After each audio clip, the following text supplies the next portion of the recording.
My name is Rachel, and at 26 years old, I never imagined I'd be throwing dirt on my mother's casket one day and finding her humming in our kitchen the next. For months, she'd been just the quiet librarian who worried too much about my career and called every Sunday without fail.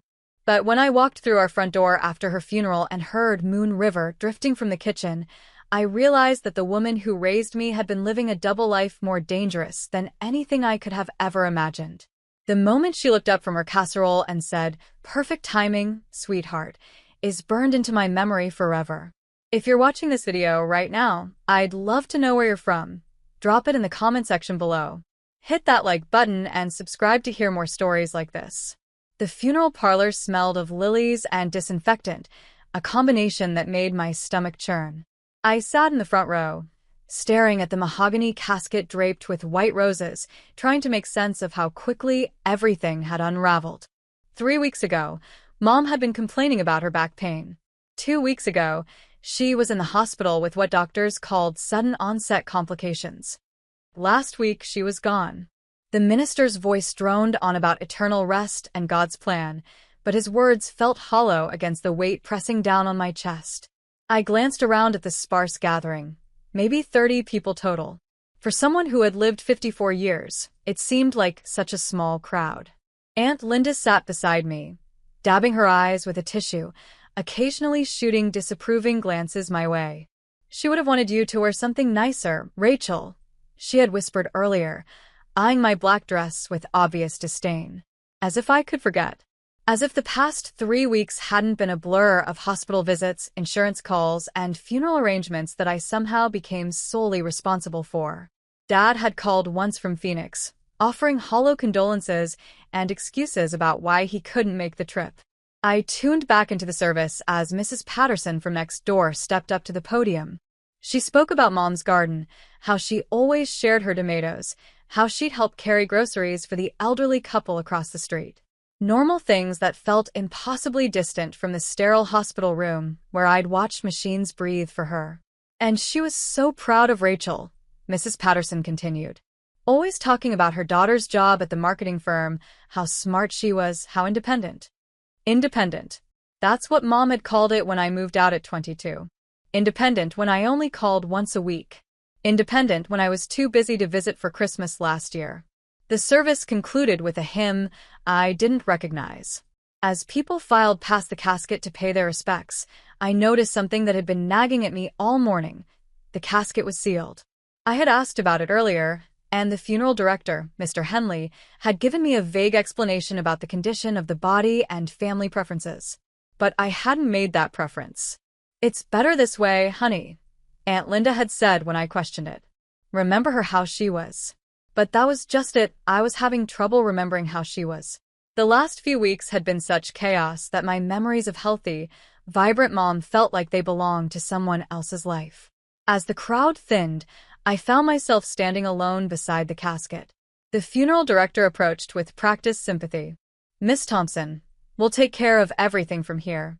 The burial is scheduled for tomorrow morning, family only, as you requested." Had I requested that? The past few weeks were such a blur that I honestly couldn't remember.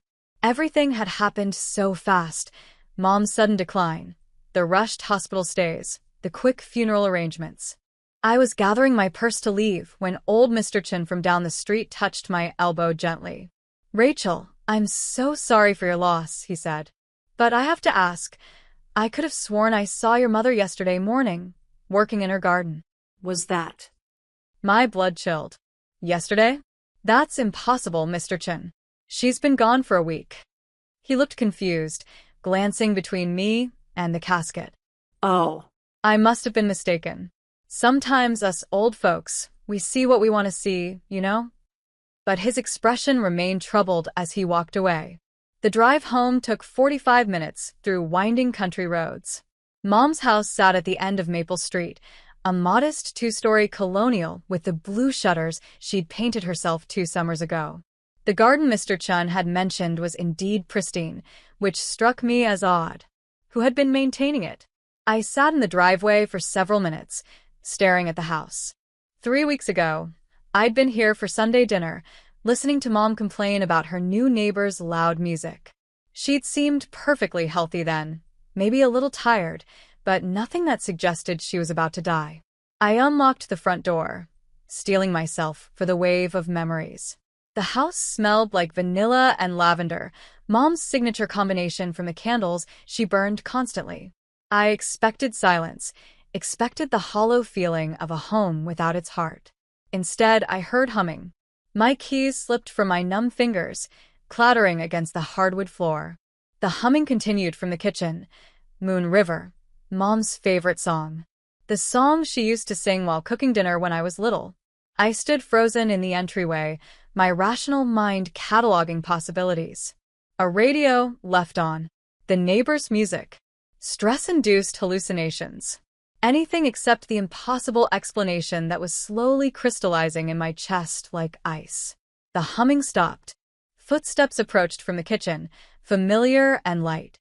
I couldn't move, couldn't breathe, couldn't do anything but stand there as my mother rounded the corner, wiping her hands on her favorite apron, the one with tiny blue flowers that I'd bought her for Mother's Day 3 years ago. "Oh, sweetheart," she said, her face lighting up with surprise and pleasure. "I didn't hear you come in. Perfect timing. I just put a casserole in the oven." She looked exactly as she always had. Same graying brown hair pulled back in a loose bun, same laugh lines around her green eyes, same small scar on her chin from when she'd fallen off her bike as a child. She was wearing her favorite blue cardigan and the pearl earrings Dad had given her for their 10th anniversary. My legs gave out. I sank onto the bottom step of the staircase, staring at her while my mind reeled through explanations and came up empty. "Mom." The word came out as barely a whisper. "What's wrong, honey? You look like you've seen a ghost."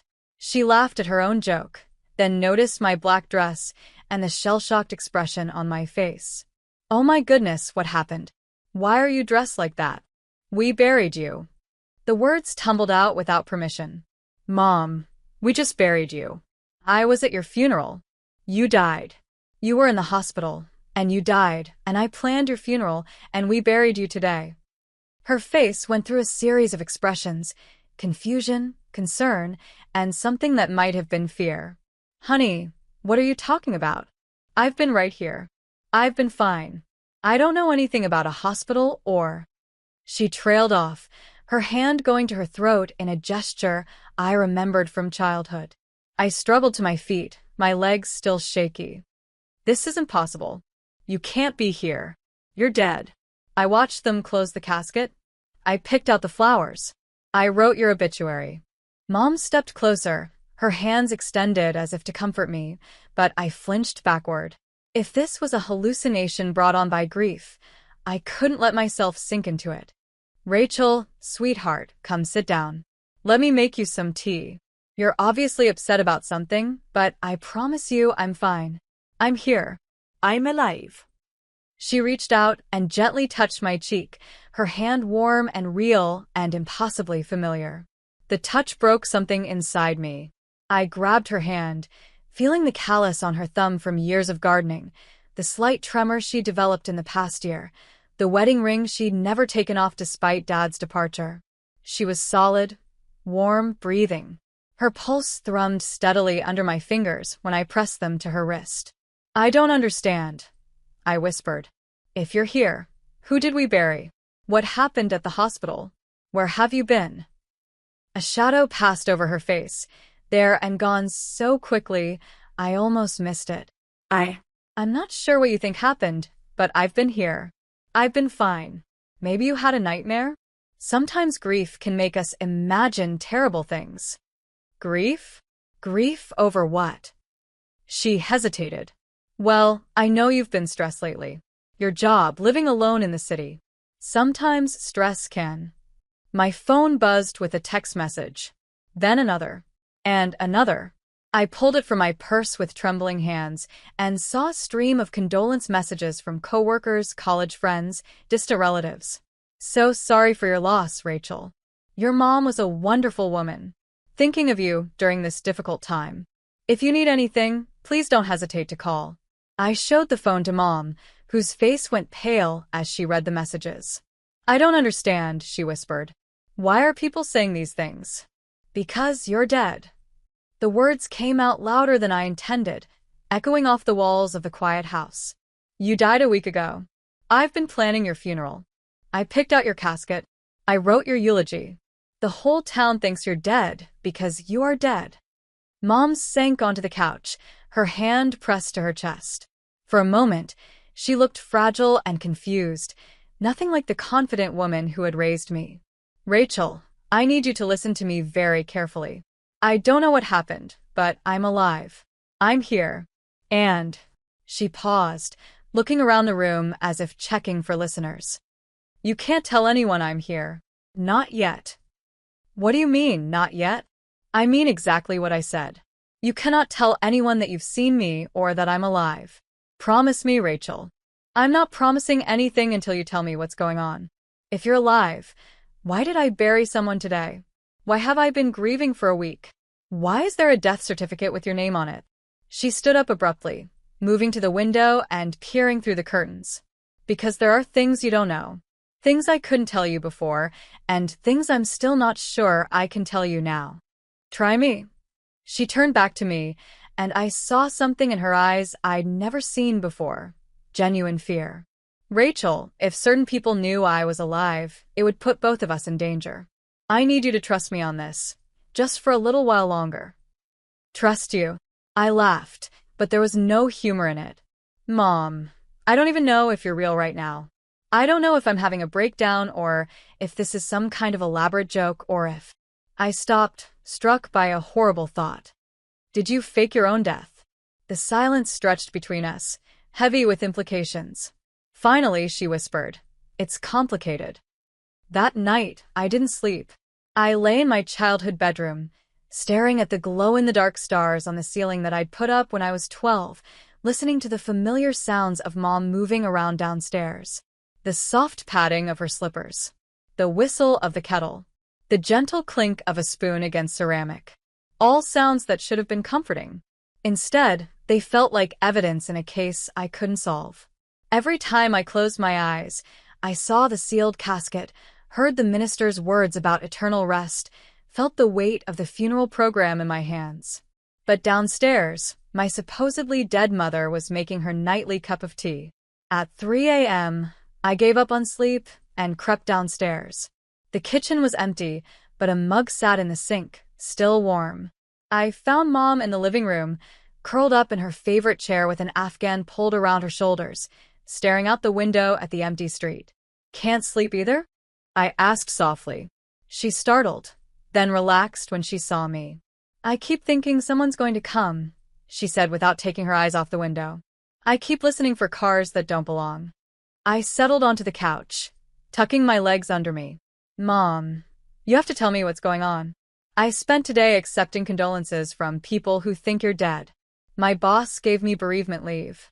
The bank is asking about your accounts. I'm supposed to be planning what to do with this house. She was quiet for so long I thought she'd fallen asleep. When she finally spoke, her voice was barely audible. There are some things that happened over the past year. Things I got involved in that I probably shouldn't have. What kind of things? I can't tell you everything. Not yet. But I need you to know that if I could have done this differently, I would have. The last thing I wanted was to put you through this kind of pain. Frustration bubbled up in my chest. Put me through what kind of pain? Thinking you were dead? Planning your funeral? Hating myself for not being a better daughter. She flinched as if I'd struck her. Rachel. No, let me finish. Do you have any idea what the past week has been like? I've been drowning in guilt, thinking about every fight we ever had, every time I was too busy to call, every holiday I missed.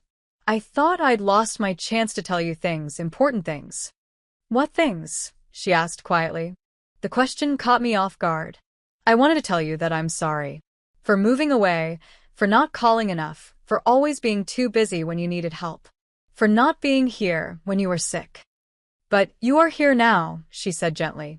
And I'm not sick. Whatever happened at the hospital, whatever paperwork was filed, I'm fine. Are you though?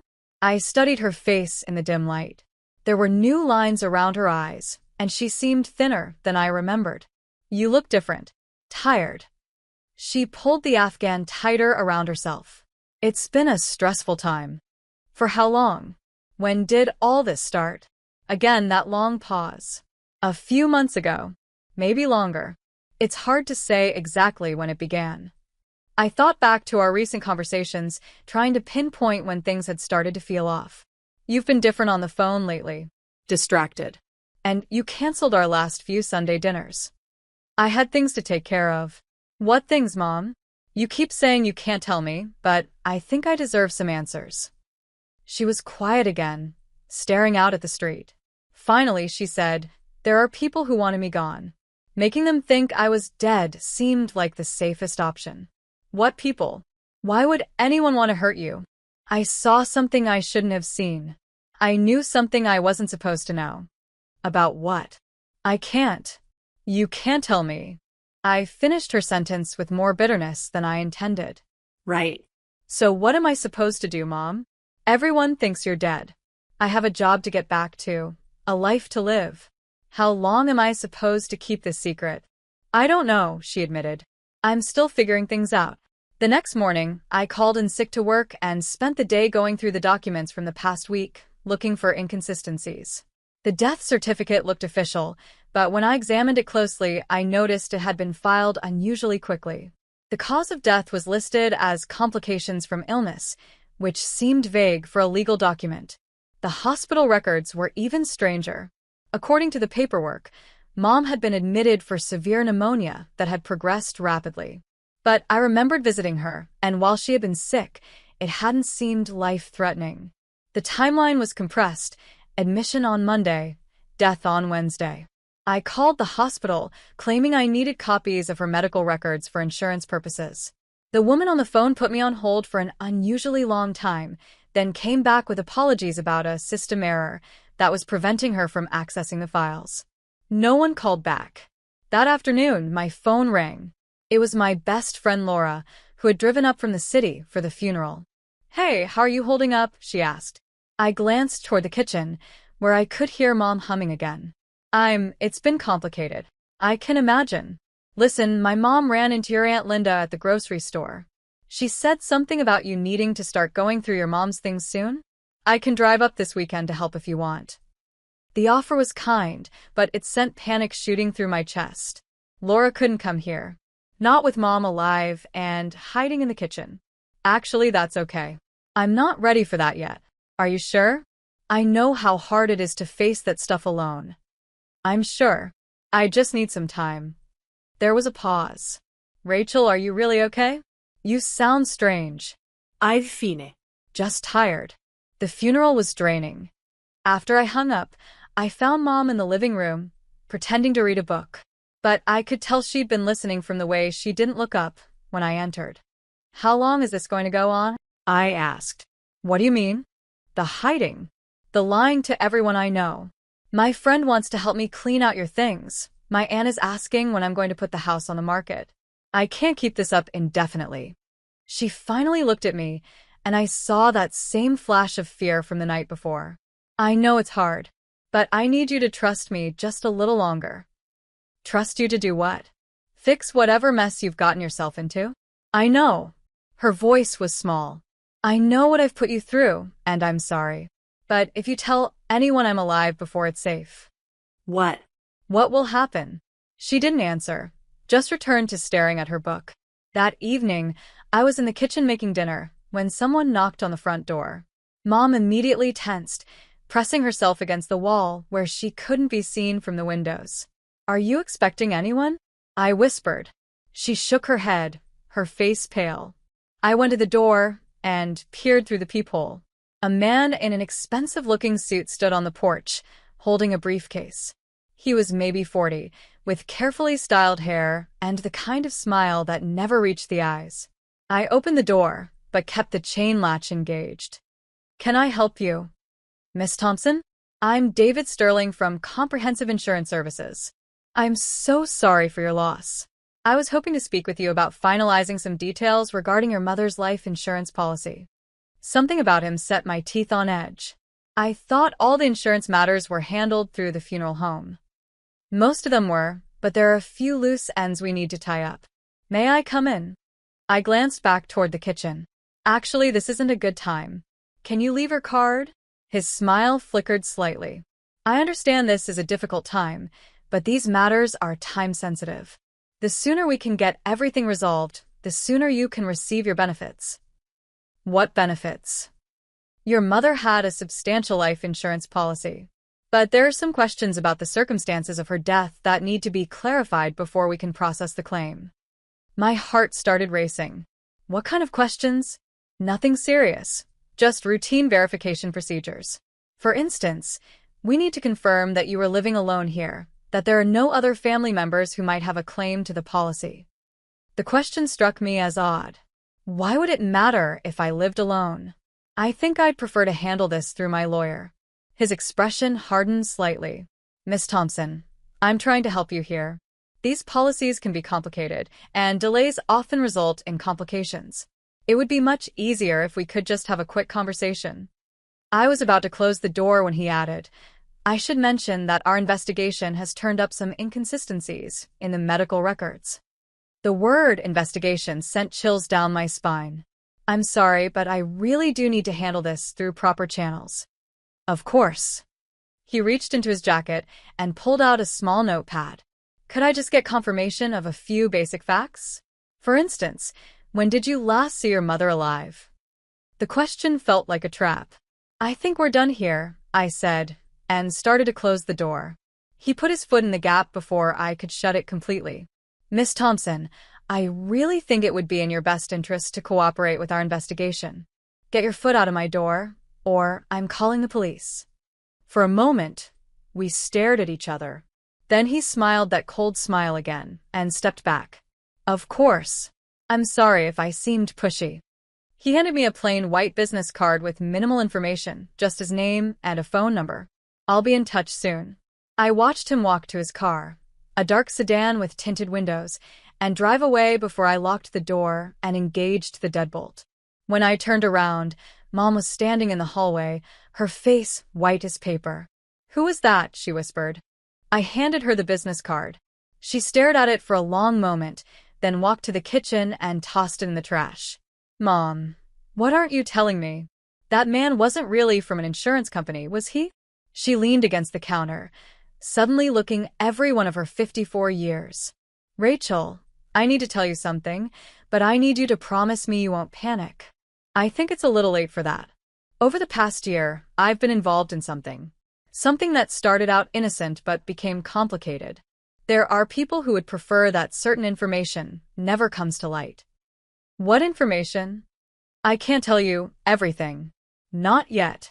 But those people have been watching me, watching this house. They know you're here.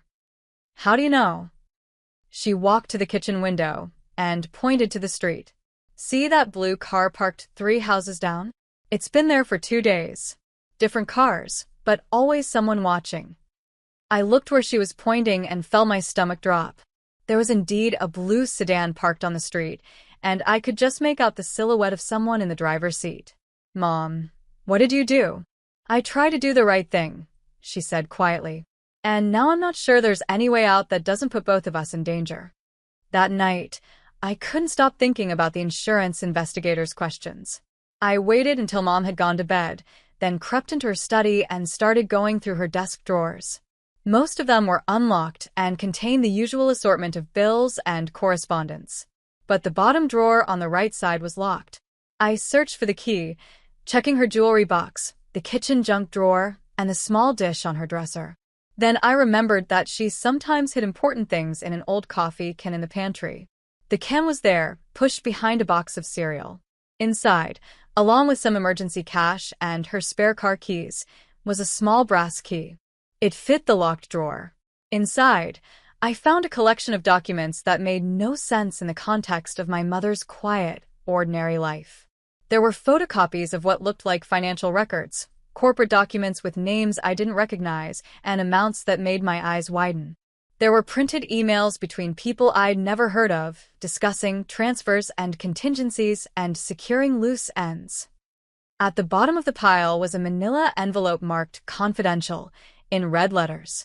Inside were several documents that made my blood run cold. The first was a passport with Mom's photo but a different name, Margaret Collins. The second was a birth certificate for Margaret Collins. The third was a driver's license for Margaret Collins. The fourth was a bank statement for an account in the Cayman Islands in the name of Margaret Collins, with a balance that had more zeros than I could process. I confronted Mom at breakfast, spreading the documents across the kitchen table like playing cards in a game I didn't understand the rules to. Her face went through a series of expressions: surprise, fear, resignation, before settling into something that looked almost like relief. "I was wondering when you'd find those," she said quietly, setting down her coffee mug with hands that trembled slightly. "Who is Margaret Collins?" "She's a version of me. A version I created when I needed to be someone else." "That's not an answer, Mom." I picked up the bank statement, the numbers swimming before my eyes. "This account has over $2 million in it. Where did this money come from?" She was quiet for a long time, staring at the documents as if they might disappear if she looked hard enough. Finally, she said, "I was a whistleblower." "A what?" "Last year, I discovered something at work. Something that could hurt a lot of people if it came to light." I frowned. "You work part-time at the library, Mom. What could you possibly have discovered there?" "Not at the library. At my other job." "What other job?" She sighed, suddenly looking older than her 54 years. "For the past 3 years, I've been doing bookkeeping for a company called Meridian Consulting. Freelance work, mostly from home. They said they needed someone discreet, someone who could work independently without asking too many questions." I thought back over the past few years, trying to remember any mention of this job. "You never told me about any consulting work." "Because I signed non-disclosure agreements. The work was supposed to be confidential. Now I understand why." "What kind of work were you doing?" "Financial record keeping, processing payments, maintaining client accounts." It seemed legitimate at first. Corporate consulting fees, contractor payments, normal business expenses. She paused, her hands clenched in her lap. But over time, I started noticing patterns. Money moving in strange ways, payments to shell companies that didn't seem to exist, transactions that didn't match the documentation. "What kind of transactions?" "Large ones. Millions of dollars moving between accounts with no clear business purpose." When I tried to research some of the companies involved, I found empty offices and disconnected phone numbers. I studied the photocopied documents again, trying to make sense of the corporate names and account numbers. "So, you think it was money laundering?" "I think it was worse than that." She got up and paced to the window, peering through the curtains. "I think Meridian was being used to funnel money from government contracts to private accounts. Military contracts, specifically." The words hit me like cold water.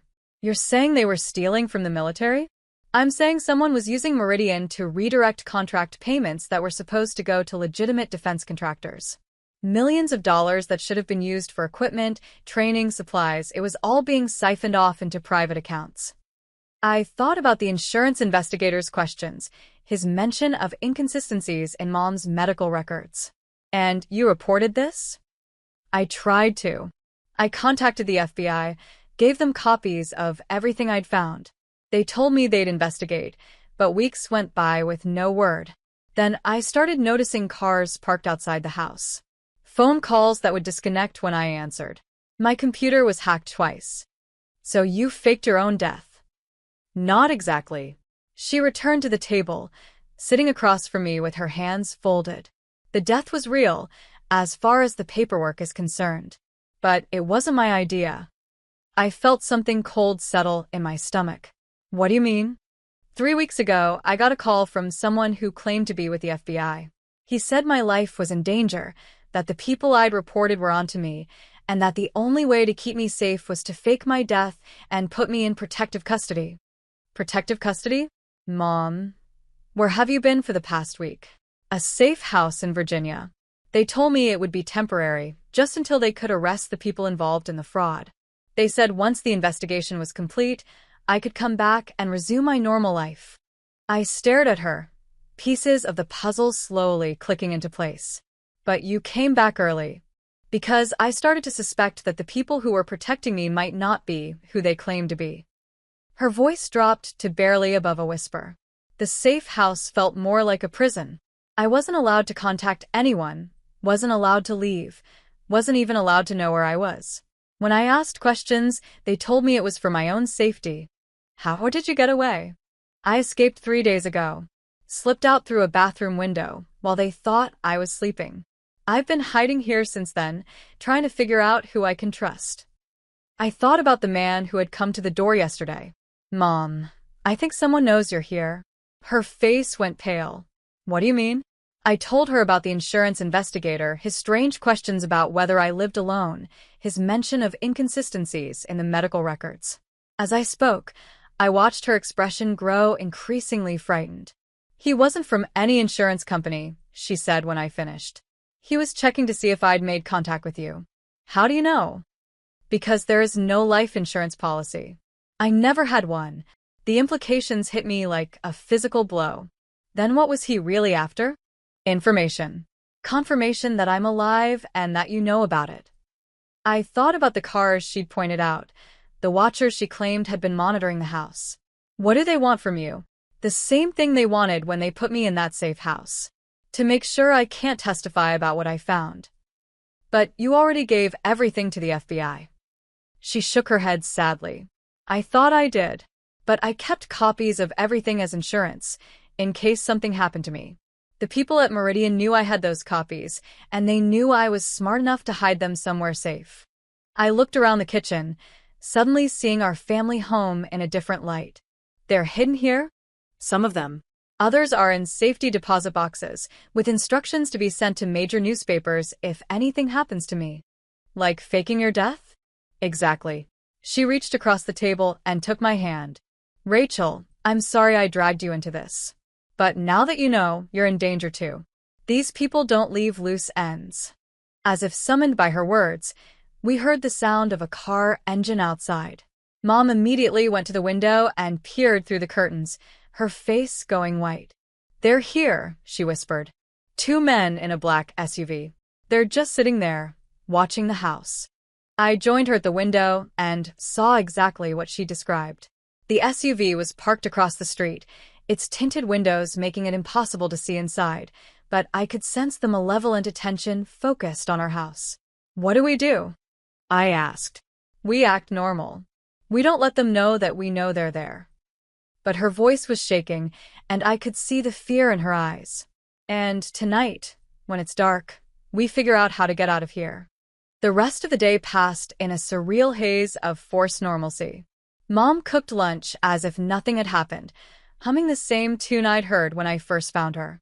I tried to read a book, but my eyes kept drifting to the window, checking to see if the SUV was still there. It was. As evening approached, the weight of our situation settled on me like a heavy blanket. My mother, who I'd buried just 2 days ago, was alive but in hiding from people who wanted her dead. I was now an accomplice in her deception, and according to her, that made me a target too. The phone rang, making us both jump. The caller ID showed Aunt Linda's number. Don't answer it, Mom whispered urgently. But I was already reaching for the phone. If I didn't answer, Linda would just keep calling, and eventually she might drive over to check on me. Oh, Linda. Rachel, honey, how are you holding up? I'm okay. Just tired. I can imagine. Listen, I know this is difficult, but we need to start making some decisions about your mother's things.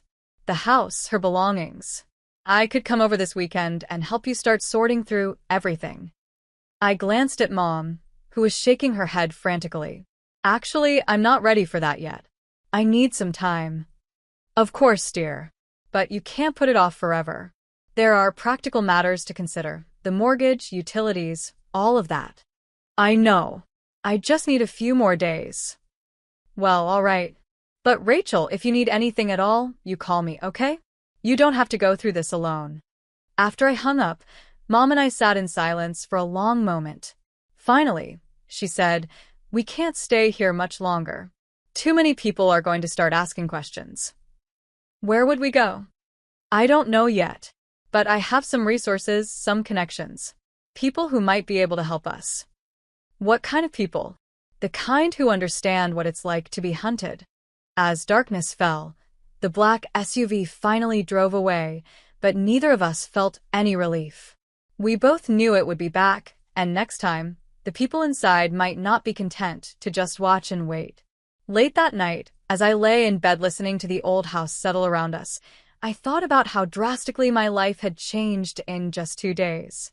I'd gone from being a grieving daughter to being an accomplice in a conspiracy I barely understood. But as terrifying as the situation was, there was one thing I was certain of. Whatever happened next, I wasn't going to lose my mother again. Not when I'd just gotten her back from the dead. At 2:17 a.m., I woke to the sound of glass breaking. I lay perfectly still in my childhood bed, heart hammering against my ribs, straining to hear over the blood rushing in my ears. The house had fallen into that deep nighttime quiet that made every sound feel amplified, but now there were new noises, careful footsteps, the soft creak of floorboards, hushed voices. Someone was in the house. I slipped out of bed, my bare feet silent on the hardwood floor, and crept to my bedroom door. Through the gap underneath, I could see the faint sweep of flashlight beams moving across the hallway walls. At least 2 people, maybe more. Mom's room was across the hall. I needed to warn her, but getting there meant crossing an open space where I could be seen. I took a deep breath and darted across the hallway, pressing myself against her door before slowly turning the handle. She was already awake, sitting up in bed with her eyes wide with terror. When she saw me, she pressed a finger to her lips and pointed toward the window. I could hear the intruders downstairs now, their voices low but urgent. "Upstairs," one of them said.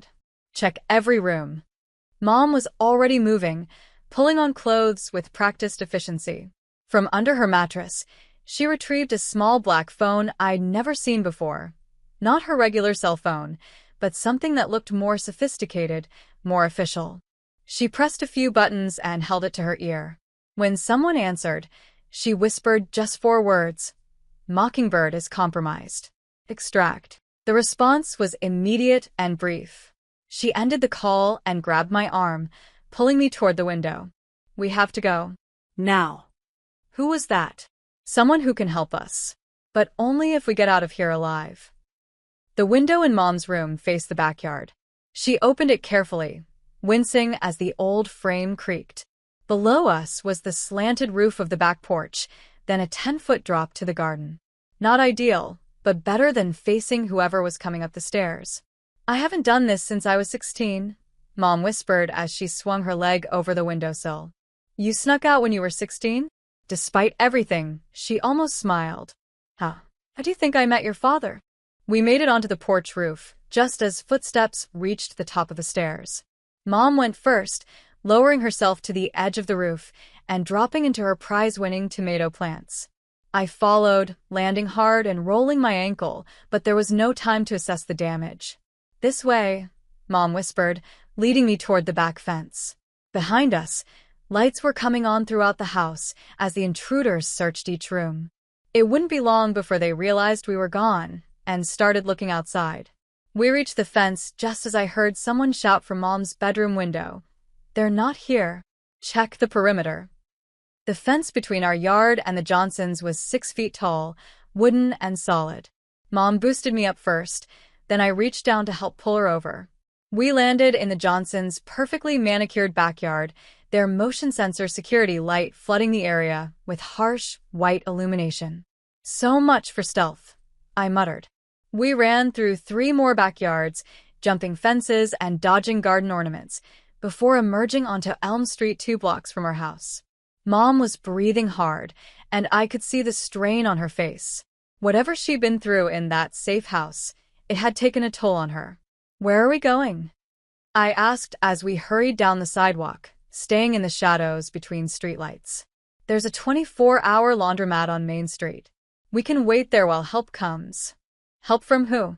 "People I used to work with. People who understand what we're dealing with." The laundromat was a relic from the 1980s, all flickering fluorescent lights and mismatched washing machines. At this hour, it was empty except for an elderly man in the corner folding what looked like an enormous amount of laundry. Mom fed quarters into a machine and started a load of towels from the communal basket, trying to look like a normal person doing late-night laundry instead of a woman fleeing for her life. I sat on one of the plastic chairs, my ankle throbbing, and watched the street through the large front windows. Mom, you said you used to work with these people. What kind of work? She sat beside me, her eyes never leaving the window. The kind where you can't put it on a resume. That's not an answer. Rachel, there are things about my life that I never told you because I wanted to protect you from them.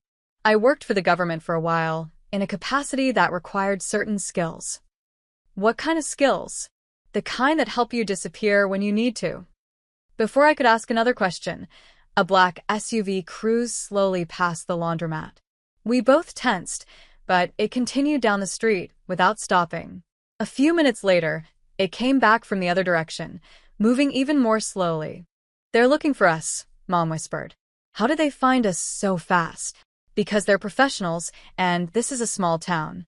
There are only so many places we could have gone. The SUV passed a third time, and this time it pulled into the parking lot of the diner across the street. Two men got out, both wearing dark suits despite the late hour. One of them was the insurance investigator who had come to our door. That's him, I said. The man who came to the house. Mom's face went white. David Sterling. I should have known. You know him? He worked for Meridian. He was one of the people I trusted with the evidence I'd found. She closed her eyes, the betrayal evident on her face. He's the one who arranged for my protection. The pieces clicked into place. He's the one who put you in that safe house. And now he's here to finish what he started. Across the street, Sterling was on his phone, pointing in different directions as he spoke. His partner was scanning the street methodically, checking every storefront, every parked car. We can't stay here, Mom said. But as we stood to leave, Sterling's partner pointed directly at the laundromat. They had spotted us. Back exit, Mom said urgently. We hurried toward the rear of the building, but as we reached the back door, we heard car doors slamming in the parking lot behind the laundromat. They had split up, covering both exits. Bathroom, Mom said. Now.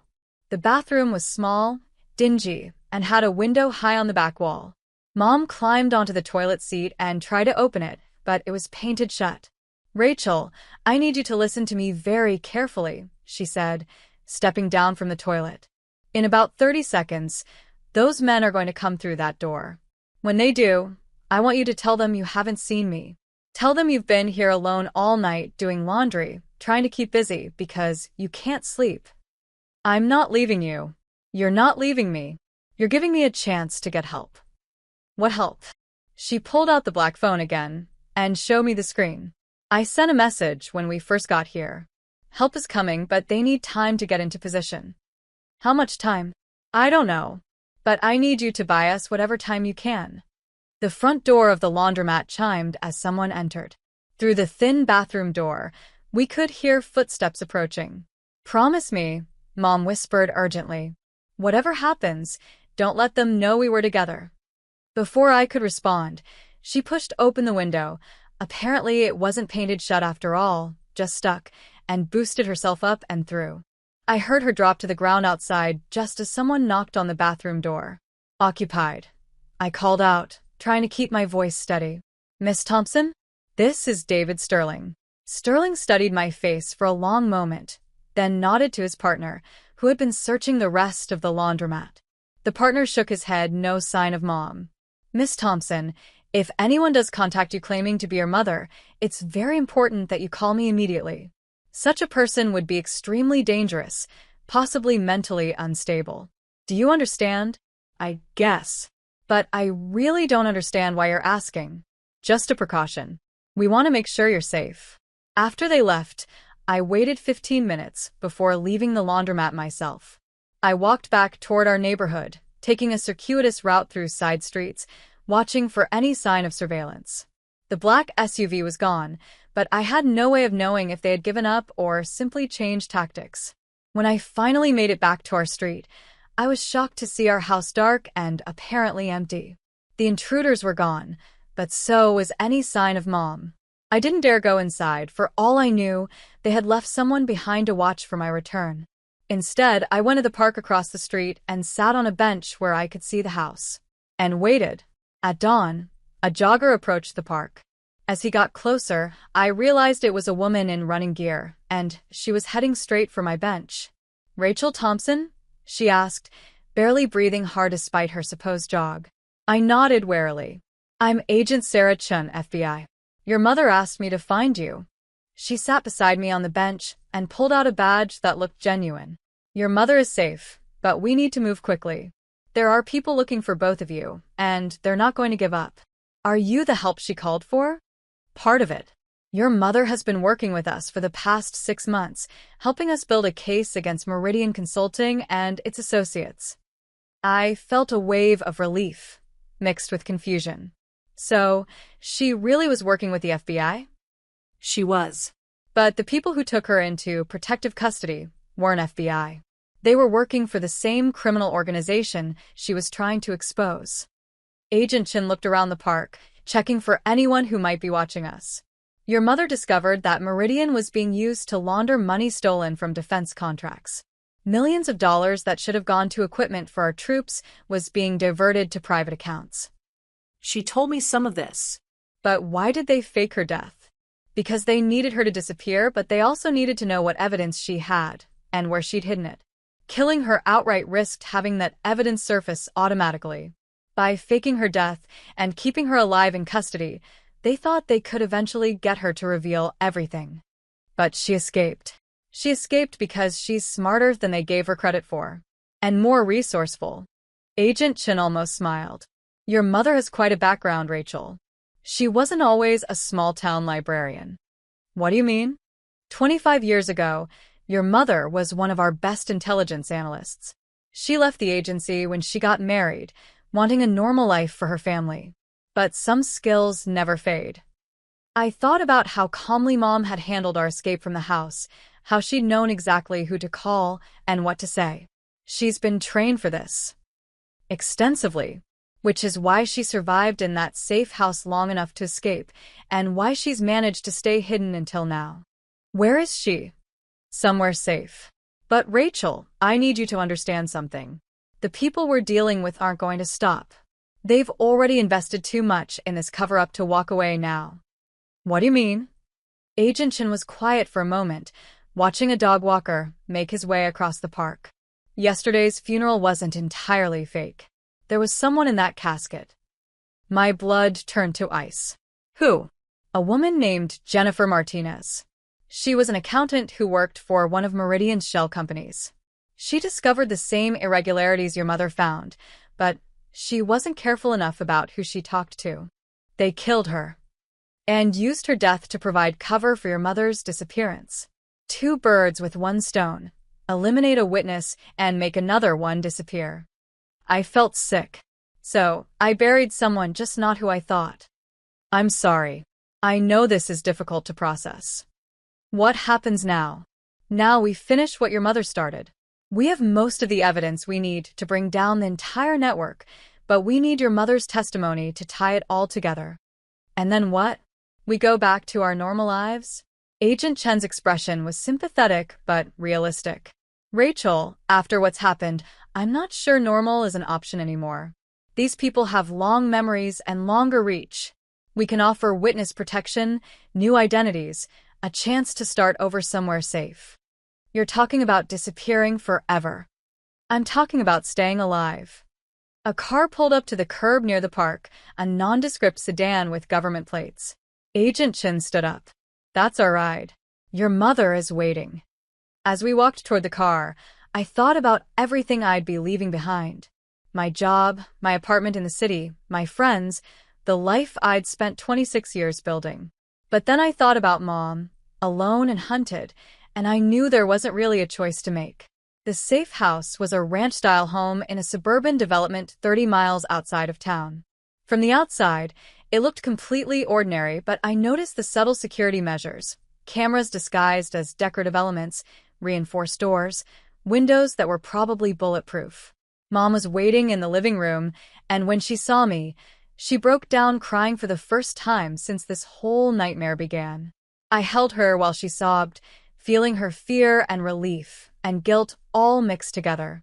I'm so sorry, she whispered against my shoulder. I never wanted you to be part of this. I was already part of it the moment I was born, your daughter, I said. We'll figure it out together.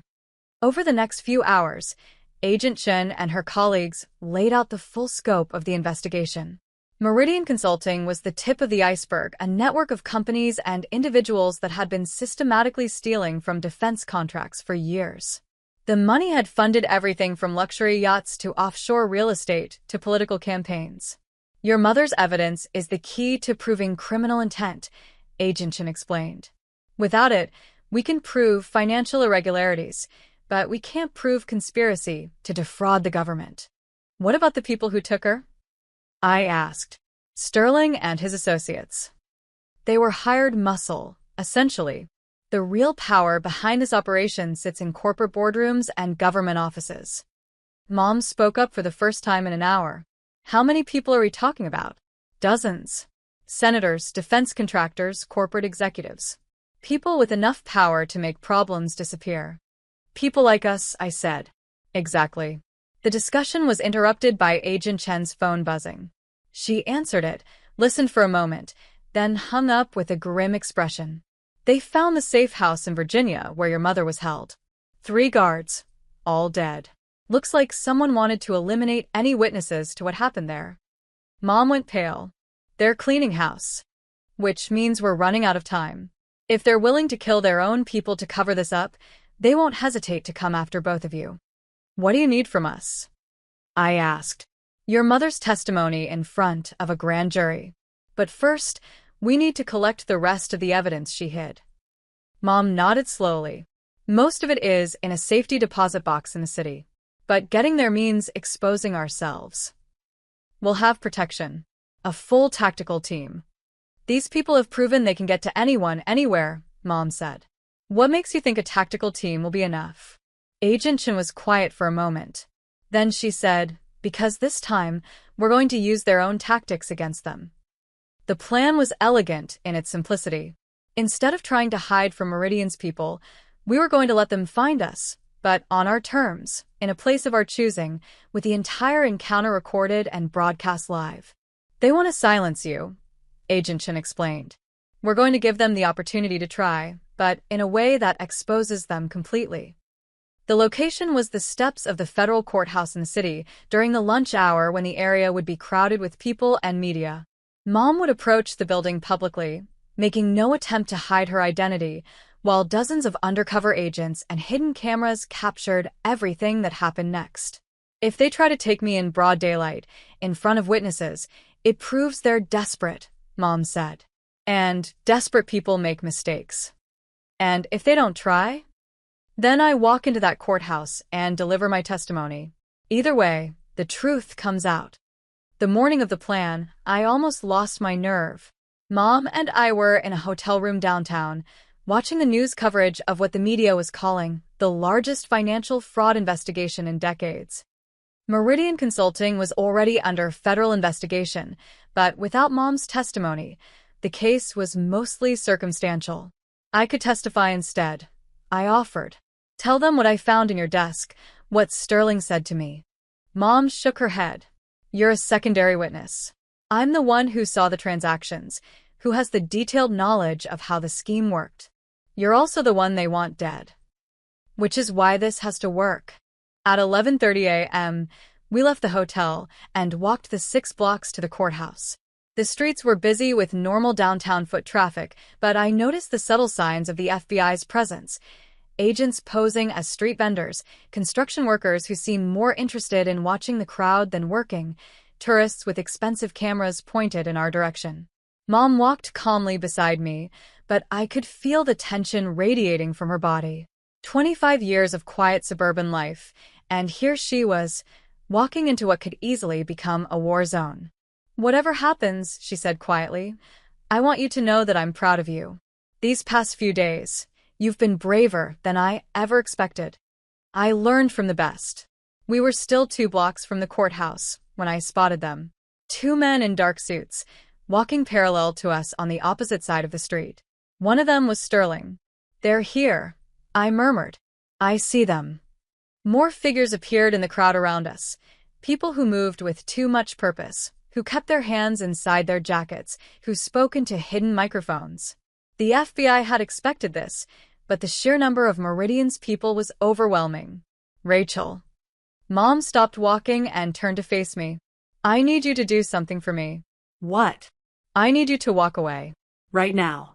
Go into that coffee shop behind us and stay there until this is over. I'm not leaving you. You're not leaving me. You're making sure that whatever happens here, someone survives to tell the story.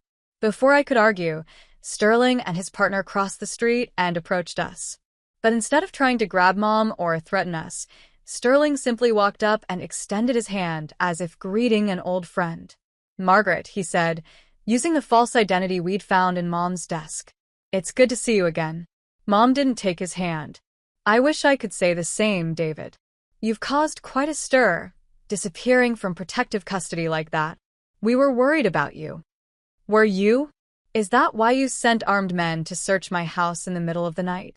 Sterling's smile never wavered, but I could see Agent Chen and her team closing in from multiple directions. The entire conversation was being recorded by at least a dozen different devices. I think there's been a misunderstanding, Sterling said. Why don't we go somewhere private and discuss this calmly? I think we should discuss it right here, in public, where everyone can hear. Margaret, you're making this more difficult than it needs to be. My name is Patricia Thompson, and I'm here to deliver evidence of massive fraud to the federal authorities. Evidence that you and your associates have tried very hard to suppress. Sterling's composure finally cracked. His hand moved toward his jacket, but before he could draw whatever weapon he was carrying, Agent Chen appeared behind him with her gun drawn. FBI. Nobody move. What followed was controlled chaos. Sterling and his associates were surrounded and arrested within minutes, while Mom and I were hustled into the courthouse by a phalanx of federal marshals. The media, drawn by the commotion, captured everything. The arrests, Mom's identity, and her brief statement that she was a witness in a major federal investigation. By evening, the story was national news. Mom's resurrection became a symbol of government corruption exposed and justice served.